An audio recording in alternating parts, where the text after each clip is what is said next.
مختصر سوالات جو ہیں، دروازوں پر لٹکے پردے اور چیکیں کیسی تھی؟ وہ پردے اور چیکیں زرنگار تھی، یعنی ان پر سونے کا کام کیا گیا تھا۔ دست بدستہ بہار کا مفہوم کیا ہے؟ اس کا مطلب ہے کہ بہار انتہائی ادب و احترام کے ساتھ وہاں ہمہ وقت موجود تھی۔ شاعر نے بہار کو کس شکل میں پیش کیا ہے؟ شاعر نے بہار کو ایک جیتی جاگتی خادمہ کے روپ میں پیش کیا ہے جو حکم کی منتظر ہو۔ چکیں کس چیز سے بنائی جاتی ہیں؟ چکیں عموماً بانس کی باریک تیلیوں یا سرکنڈوں سے بنی ہوتی ہیں۔ اس شعر کے قوافی جو ہے رائمنگ ورڈز، وہ کیا ہے؟ اس شعر میں زرنگار اور بہار قوافی ہے۔ نیکسٹ شعر جو ہے، دیے چار سو آئینے جو لگا، گیا چوگنا لطف اس میں سما۔ تو اس کے جو مشکل معنی ہے الفاظ کے، 400 چاروں طرف، ہر سمت، آئینے شیشے جو ہے مررز، چوگنا یعنی 4 گنا، 4 ٹائمز بہت زیادہ، لطف حسن خوبصورتی مزہ، سما گیا شامل ہو گیا بھر گیا۔ شعری و فنی محاسن جو ہے، قافیہ لگا سما۔ اور صنعت میرات النظیر جو ہے آئینہ، عکس، چمک اور نظارہ جیسے الفاظ کا تعلق ہے۔ مفہوم جو ہے، جب عمارت کی دیواروں پر چاروں طرف آئینے لگا دیے گئے تو اس کی خوبصورتی اور دلکشی کئی گنا بڑھ گئی اور منظر جادوئی ہو گیا۔ تشریح جو ہے، شاعر اس شاہی عمارت کی اندرونی آرائش کا ذکر کرتے ہوئے کہتے ہیں کہ معماروں نے کمرے یا ہال کے چاروں طرف قد آمد نہ آئینے نصب کر دیے، یعنی بڑے بڑے۔ آئینوں کی خاصیت یہ ہوتی ہے کہ وہ روشنی کو اور عکس کو منعکس کرتے ہیں۔ جس چاروں طرف شیشے لگے ہوں جب ہر طرف، تو ایک ہی چیز کے ہزاروں عکس بنتے ہیں اور ہر جگہ وسیع اور روشن معلوم ہوتی ہے۔ شاعر کے مطابق ان آئینوں کی تنصیب سے عمارت کا حسن اور لطف چوگنا ہو گیا، یعنی اس میں بے پناہ اضافہ ہو گیا۔ یہ آئینے فانوسوں کی روشنی اور پردوں کی رنگوں کو بار بار دکھاتے تھے، جس سے ایک طلسماتی ماحول پیدا ہو جاتا ہے اور دیکھنے والا اس بھول بھلائیوں جیسی خوبصورتی میں کھو جاتا تھا۔ تو حوالے کا شعر جو لکھ سکتے ہیں تشریح میں، عکس خوشبو ہوں بکھرنے سے نہ روکے کوئی، اور بکھروں گا تو مناظر کو نیا رنگ دوں گا۔ تو اس کے حوالے کی وضاحت جو ہے، حوالے کے شعر میں عکس کے بکھرنے سے مناظر میں نیا رنگ اور حسن پیدا ہونے کی بات کی گئی ہے۔ بالکل اسی طرح تشریح طلب شعر میں جس کی ہم تشریح کر رہے ہیں، اس میں آئینوں کے ذریعے عکس بکھرنے سے عمارت کا لطف کئی گنا بڑھ گیا ہے۔ مختصر سوالات جو ہیں، عمارت میں چاروں طرف کیا چیز لگائی گئی تھی؟ عمارت میں چاروں طرف بڑے بڑے اور خوبصورت آئینے یعنی شیشے لگائے گئے تھے۔ آئینے لگانے سے عمارت کے حسن پر کیا اثر پڑا؟ آئینے لگانے سے عمارت کا لطف اور حسن چوگنا یعنی 4 گنا بڑھ گیا۔ 400 کے لغوی معنی کیا ہیں؟ 400 کے معنی جو ہیں چاروں طرف یا ہر سمت کے ہیں۔ یہاں چوگنا لطف سے شاعر کی کیا مراد ہے؟ اس سے شاعر کی مراد خوبصورتی اور دلکشی میں بے پناہ اضافہ ہونا ہے۔ آئینوں کا بنیادی کام کیا ہوتا ہے؟ آئینے روشنی اور مناظر کا عکس دکھاتے ہیں اور ماحول کو کشادہ بناتے ہیں۔ نیکسٹ شعر جو ہے، وہ مخمل کا فرش اس میں ستھرا کے بس، بڑھے جس کے آگے نہ پائے ہوس۔ تو مشکل الفاظ جو ہیں، مخمل نرم و نازک ریشمی کپڑا، ستھرا پاکیزہ صاف شفاف، کہ بس یہ محاورہ ہے یعنی انتہا ہے بیان سے باہر۔ پائے ہوس، ہوس کا پاؤں جو ہے یعنی لالچ، بری نیت۔ شعری و فنی محاسن جو ہیں، قافیہ بس ہوس۔ اس کے بعد صنعت مبالغہ جو ہے فرش کی پاکیزگی اور روب کو بڑھا چڑھا کر پیش کیا گیا ہے۔ مفہوم جو ہے، وہاں بچھا ہوا مخمل کا فرش اتنا صاف، نفیس اور باوقار تھا کہ اس پر کسی قسم کی ہوس یا ناپاک ارادہ رکھنے والا قدم آگے نہیں بڑھ سکتا تھا۔ تشریح جو ہے، اس شعر میں میر حسن فرش کی نفاست اور اس کے مقام کے روب کو بیان کر رہے ہیں۔ وہ کہتے ہیں کہ عمارت میں بچھا ہوا قالین مخمل کا تھا جو کہ انتہائی قیمتی اور نرم ہوتا ہے، مگر اس کی اصل خوبی اس کا ستھرا ہونا تھی۔ شاعر کہتے ہیں کہ وہ فرش اتنا پاکیزہ اور شفاف تھا کہ بس یعنی اس کی تعریف ممکن نہیں۔ اس کی پاکیزگی اور ہیبت کا یہ عالم تھا کہ وہاں پائے ہوس آگے نہیں بڑھ سکتا تھا۔ اس کا مطلب یہ ہے کہ اس مقام کا ماحول اتنا روحانی یا باوقار تھا کہ انسان کے دل سے دنیاوی لالچ اور برے خیالات خود بخود ختم ہو جاتے تھے۔ کوئی بھی شخص گندی نیت یا میلا پن لے کر اس فرش پر چلنے کی جرت نہیں کر سکتا تھا۔ گویا فرش کا حسن انسان کو مؤدب بنا دیتا تھا۔ حوالے کا شعر جو تشریح میں لکھ سکتے ہیں، یہاں کس کے ادب کا ہے تقاضا کہ دل بھی کانپتا ہے آرزو سے۔ حوالے کی وضاحت اگر ہم کریں تو حوالے کے شعر میں بتایا گیا ہے کہ مقام کہ ادب کی وجہ سے دل کوئی بھی آرزو کرتے ہوئے ڈرتا ہے، اسی طرح میر حسن کہہ رہے ہیں کہ فرش کے وقار اور صفائی کے آگے ہوس کے پاؤں ڈر کرنا رک جاتے ہیں۔ مختصر سوالات و جوابات جو ہیں، فرش کس کپڑے کا بنا ہوا تھا؟ فرش مخمل کے انتہائی نرم اور قیمتی کپڑے کا بنا ہوا تھا۔ ستھرا کے بس سے کیا مراد ہے؟ اس کا مطلب ہے کہ فرش کی صفائی و نفاست بیان سے باہر ہے۔ پائے ہوس کا مطلب کیا ہے؟ پائے ہوس سے مراد لالچ، بری خواہش یا گندی نیت والے قدم ہیں۔ شاعر کے مطابق فرش پر کون سی چیز آگے نہیں بڑھ سکتی؟ شاعر کے مطابق فرش کی ہیبت کے آگے ہوس یا لالچ آگے نہیں بڑھ سکتی تھی۔ یہ شعر میر حسن کی کس مثنوی سے لیا گیا ہے؟ تو یہ شعر میر حسن کی مشہور جو مثنوی ہے سحر البیان سے لیا گیا ہے۔ اس کے بعد نیکسٹ شعر جو ہے، زمیں پر تھی اس طور اس کی جھلک، ستاروں کی جیسے فلک پر چمک۔ مشکل الفاظ جو ہیں، طور طریقہ، انداز، جھلک روشنی، عکس پرتوں وغیرہ جو ہوتا ہے، فلک آسمان، چرخ چمک، روشنی دمک۔ شعری و فنی محاسن جو ہیں، قافیہ جیسے جھلک اور چمک۔ صنعت تشبیہ، زمین کے منظر کو آسمان کے منظر سے تشبیہ دی گئی ہے۔ مفہوم، اس فرش زمین پر آرائش اور نگینوں کا عکس اس طرح پڑ رہا تھا جیسے رات کے وقت آسمان پر ستارے چمک رہے ہوں۔ تشریح جو ہے، یہ شعر ایک نہایت حسین تشبیہ پر مبنی ہے۔ شاعر کہتا ہے کہ عمارت کی زمین جو فرش ہے انتہائی چمکدار اور شفاف تھی، شاید وہ سنگ مرمر یا کسی شفاف پتھر کی بنی تھی۔ چھت پر لگے فانوس، روشنیوں اور جواہرات کا عکس جب نیچے زمین پر پڑتا تو وہ جگمگا اٹھتی تھی۔ شاعر نے اس منظر کو دیکھ کر کہا کہ زمین پر روشنیوں کی جھلک ایسی معلوم ہوتی ہے کہ جیسے فلک آسمان پر ستارے چمک رہے ہوں، یعنی نیچے کی زمین اوپر والے آسمان کا آئینہ بن گئی تھی۔ شاعر نے زمین اور آسمان کے فرق کو مٹا کر باغ کی زمین کو ستاروں بھرے آسمان جیسا خوبصورت اور روشن قرار دیا ہے، جو کہ منظر نگاری کا بہترین نمونہ ہے۔ حوالے کا شعر جو ہے، زمین چمن گل کھلاتی ہے کیا کیا، بدلتا ہے رنگ آسماں کیسے کیسے۔ تو حوالے کے شعر میں زمین و آسمان کے رنگوں اور مناظر کا تقابل کیا گیا ہے۔ بالکل اسی طرح تشریح والا جو شعر ہے اس میں بھی شاعر نے زمین کی جھلک کو آسمان کی چمک کے برابر لا کھڑا کیا ہے۔ مختصر سوالات جو ہیں، زمین پر کس چیز کی جھلک دکھائی دے رہی ہے؟ زمین پر روشنیوں، فانوسوں اور نگینوں کی جھلک دکھائی دے رہی ہے۔ تو شاعر نے زمین کو کس چیز سے تشبیہ دی ہے؟ شاعر نے زمین کے روشن منظر کو ستاروں بھرے آسمان یعنی فلک سے تشبیہ دی ہے۔ زمین کی چمک کس کی مانند تھی؟ زمین کی چمک آسمان پر چمکنے والے روشن ستاروں کی مانند تھی۔ اس شعر میں فلک سے کیا مراد ہے؟ فلک سے مراد آسمان ہے۔ اس شعر میں کون سی شعری صنعت استعمال ہوئی ہے؟ چونکہ زمین کو آسمان جیسا کہا گیا ہے اس لیے یہاں صنعت تشبیہ استعمال ہوئی ہے۔ نیکسٹ شعر جو ہے، زمین کا کروں واں کہ کیا میں بیاں، کہ سندل کا ایک پارچہ تھا ایاں۔ تو اس کی جو مشکل الفاظ ہیں، بیاں کرنا، حال سنانا، تعریف کرنا۔ سندل ایک قیمتی خوشبودار لکڑی جو ٹھنڈی یا تاثیر رکھتی ہے۔ پارچہ جو ہے ٹکڑا، حصہ، ایاں ظاہر سامنے۔ شعری و فنی محاسن جو ہے، قافیہ، بیاں، ایاں۔ صنعت استعارہ جو ہے، زمین کو مٹی کی بجائے براہ راست سندل کا پارچہ کہہ دیا گیا ہے۔ تو مفہوم جو ہے، میں وہاں کی زمین کی خوبی و نفاست کیا بیاں کروں، وہ تو مٹی کا فرش نہیں بلکہ سندل کی لکڑی کا ایک بہت بڑا ٹکڑا معلوم ہوتی تھی۔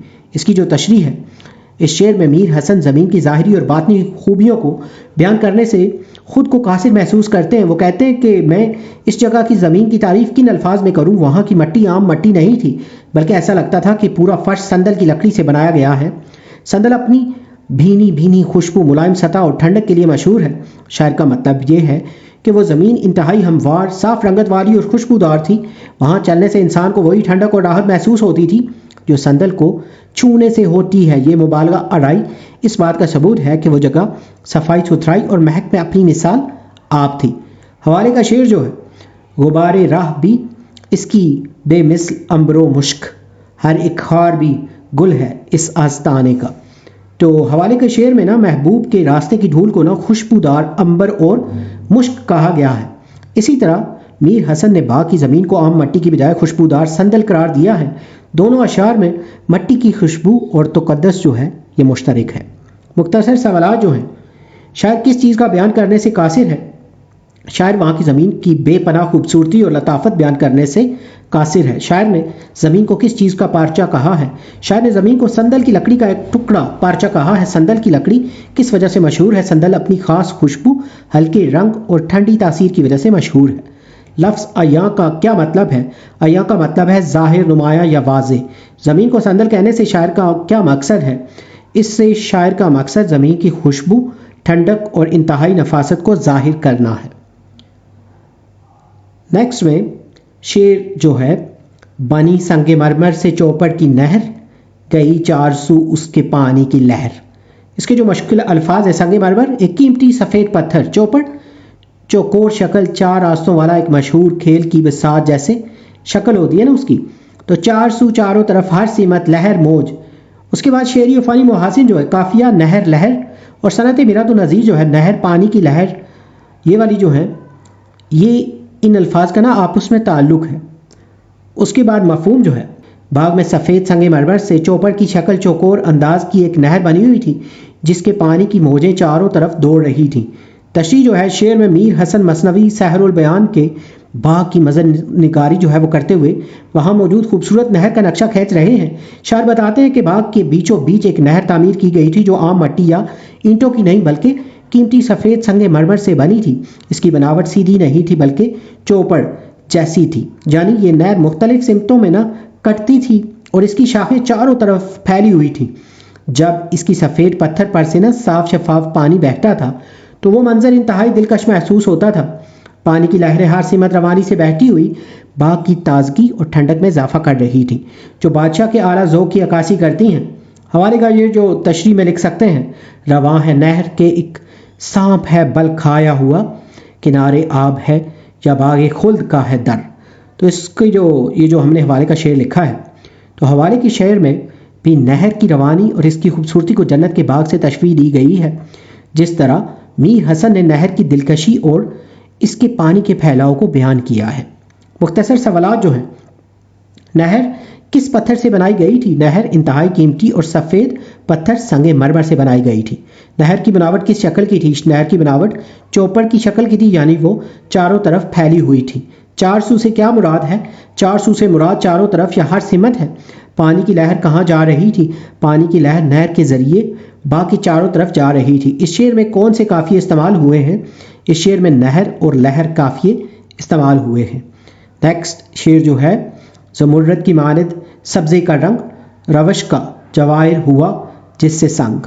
تو اس کے جو مشکل الفاظ ہیں نا، زمرد ایک قیمتی سبز رنگ کا پتھر، مانند طرح جیسا، روش باغ کا راستہ، پگڈنڈی، پھر جواہر ہیرے موتی جوہر کی جمع، سنگ پتھر۔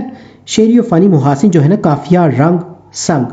صنعت تشبیہ جو ہے، سبزے کے رنگ کو نا زمرد سے تشبیہ دی ہے، مبالغہ، راستے کے پتھروں کو جواہر بنا دینا۔ مفہوم جو ہے، باغ میں نا اگے ہوئے سبزے گھاس کا رنگ زمرد کی طرح چمکدار سبز تھا، جس کے عکس سے راستے کا ہر پتھر بھی ہیرا اور جواہر معلوم ہوتا تھا۔ تشریح جو ہے، اس شعر میں شاعر نے باغ کی ہریالی اور فرش کی چمک دمک کی تعریف کی ہے۔ میر حسن کہتے ہیں کہ باغ میں جو گھاس اگی ہوئی تھی وہ عام ہریالی نہیں تھی بلکہ اس کا رنگ اتنا گہرا اور چمکدار تھا جیسے زمرد ایک قیمتی سبز نگینہ ہوتا ہے۔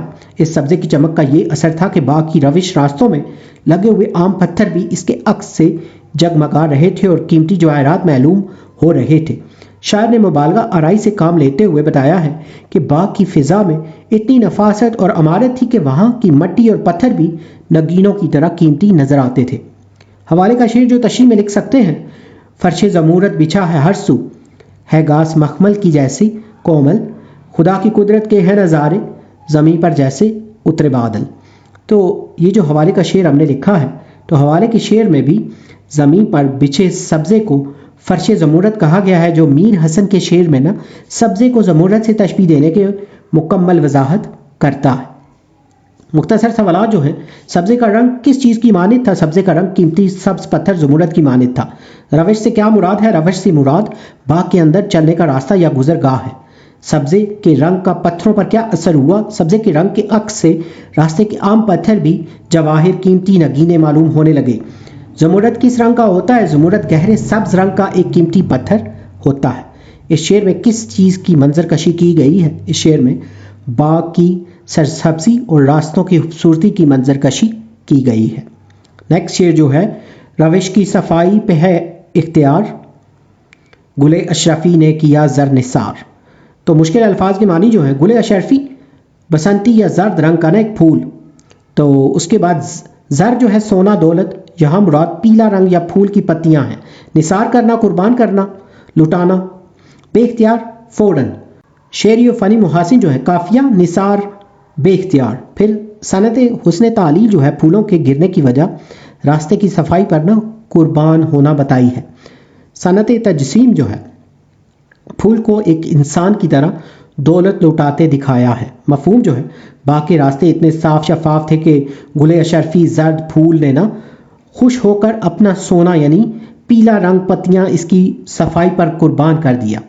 اس کے بعد تشریح جو ہے شاعر نے اس شعر میں بہت خوبصورت شاعرانہ جواز حسن تعلیل پیش کیا ہے. وہ کہتے ہیں کہ باغ کی روش یعنی راستہ اتنی صاف ستھری اور دلکش تھی کہ گل اشرفی بھی اس کی نفاست دیکھ کر دنگ رہ گیا. اشرفی ایک سونے کا سکہ ہوتا ہے, جو گل اشرفی ایک زرد رنگ کا پھول ہے. تو شاعر کہتے ہیں کہ اس پھول نے اپنی زرد رنگت جو سونے جیسی ہے اور اپنی پتیاں اس راستے کی صفائی پر نچھاور کر دی. گویا وہ پھول باغ کی طرح خوبصورتی کا مدعا ہے اور دولت لوٹانے والے سخی کی طرح اپنے آپ کو باغ کی راہوں پر قربان کر رہا ہے. یہ راستے کی انتہائی پاکیزگی کا ثبوت ہے. حوالے کا شعر جو تشریح میں لکھ سکتے ہیں پھول راہوں میں اس طرح بکھرے جیسے زر نثار کرتے ہیں امیر. تو جس طرح حوالے کے شعر میں امیروں کی زر دولت نچھاور کرنے کا ذکر ہے, اسی طرح میر حسن نے نا گل اشرفی کے ذریعے زر یعنی سونے کے نثار کرنے کا مضمون باندھا ہے. مختصر سوالات جو ہیں گل اشرفی نے کیا چیز نثار کی؟ گل اشرفی نے زر یعنی اپنا سونا مراد زرد رنگ اور پتیاں نثار کیا. تو پھول نے زر کس چیز پر نثار کیا؟ پھول نے باغ کی روش راستے کی بے پناہ صفائی اور خوبصورتی پر زر نثار کیا. زر کے لغوی معنی کیا ہے؟ زر کے لغوی معنی سونا یعنی گولڈ لکھ سکتے ہیں نا, دولت کے ہے نا. تو اس طرح اس شعر میں شاعر نے کس پھول کا ذکر کیا ہے؟ شاعر نے گل اشرفی کا ذکر کیا جو زرد رنگ کا ہوتا ہے. بے اختیار ہونے سے کیا مراد ہے؟ اسے مراد ہے کسی چیز کے اثر میں آ کر فوراً اور بغیر رکے کوئی عمل کرنا. نیکسٹ جو 12th سٹینزا ہے شعر, اس کی طرف موو کرتے ہیں. چمن سے بھرا باغ گل سے چمن, کہیں نرگس و گل کہیں یاسمی.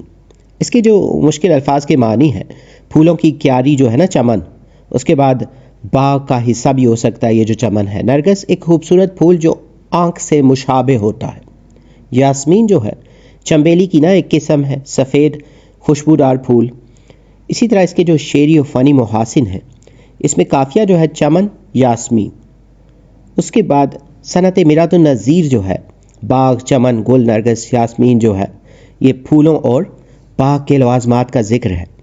مفہوم جو ہے پورا باغ پھولوں کی کیاریوں سے اور کیاریاں جو ہیں پھولوں سے بھری ہوئی تھیں. ہر طرف نرگس گلاب اور یاسمین جیسے خوبصورت پھول کھلے ہوئے تھے. تشریح جو ہے اس شعر میں شاعر باغ میں موجود پھولوں کی کثرت اور تنوع کو بیان کر رہے ہیں. وہ کہتے ہیں کہ یہ باغ کا کوئی حصہ خالی نہیں تھا بلکہ پورا باغ سرسبز کیاریوں چمن سے نہ بھرا ہوا تھا اور وہ کیاریاں رنگا رنگ پھولوں گل سے نہ لدی ہوئی تھیں. شاعر نے چند مخصوص خوبصورت پھولوں کے نام لے کر منظر کو مزید واضح کیا ہے.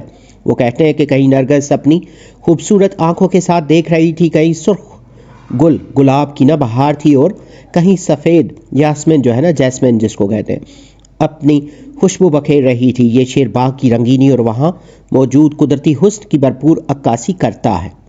حوالے کا شعر جو تشریح میں لکھ سکتے ہیں ہے رنگ لالا و گل و نسری جدا جدا, ہر رنگ میں بہار کا اثبات چاہیے.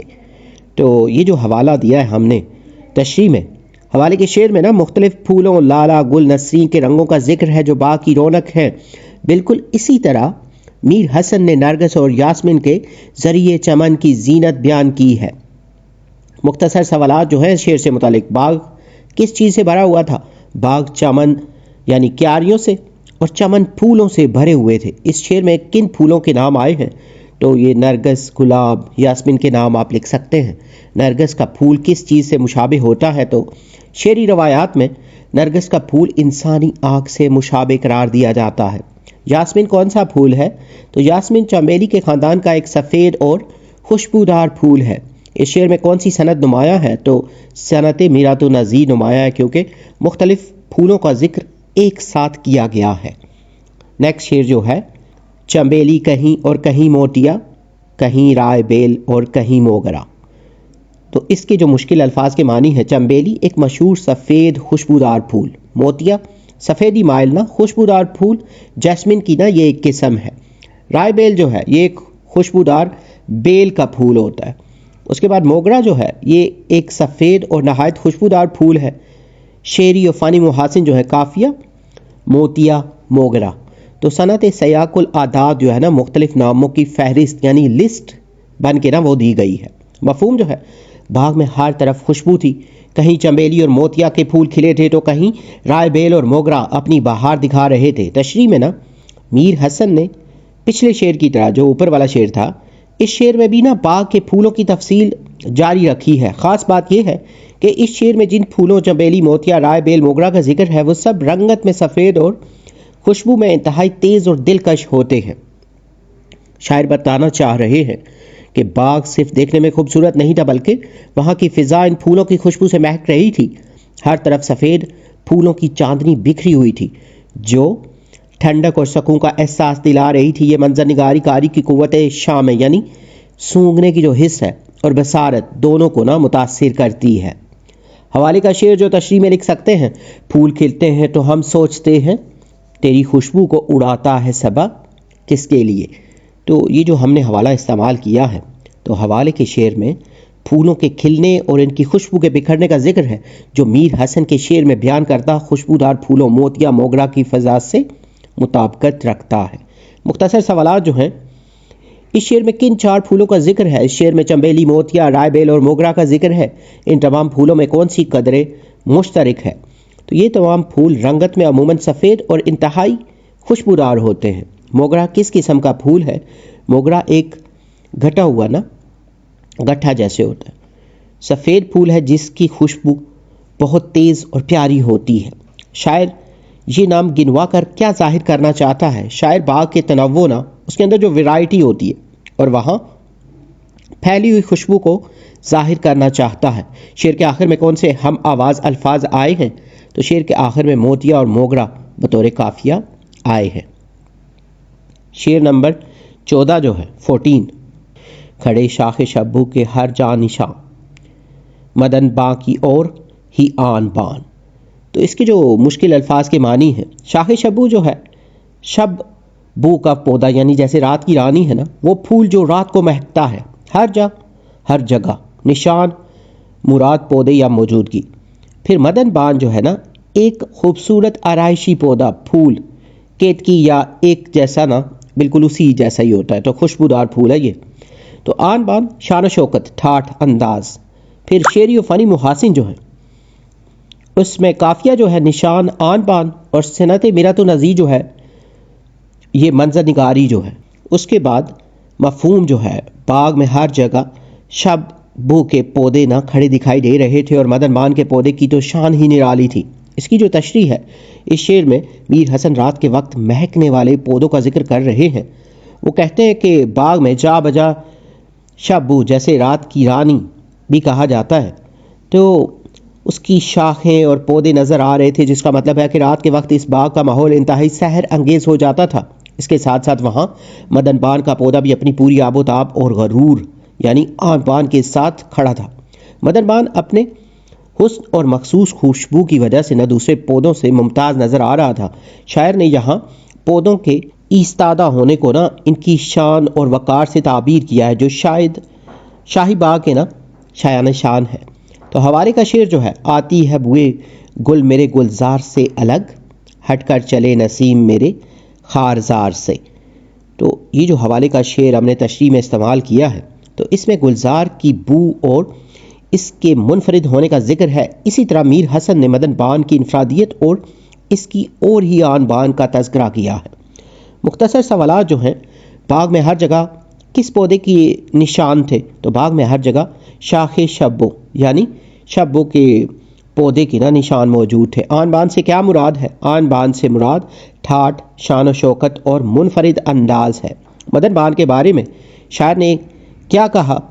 تو شاعر نے کہا کہ مدن بان کے پودے کی شان اور انداز سب سے جدا اور نرالا تھا۔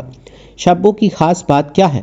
شبو کا پھول رات کے وقت کھلتا ہے اور اس کی خوشبو بہت تیز ہوتی ہے۔ یہ تمام اشعار کس مثنوی سے لیے گئے ہیں؟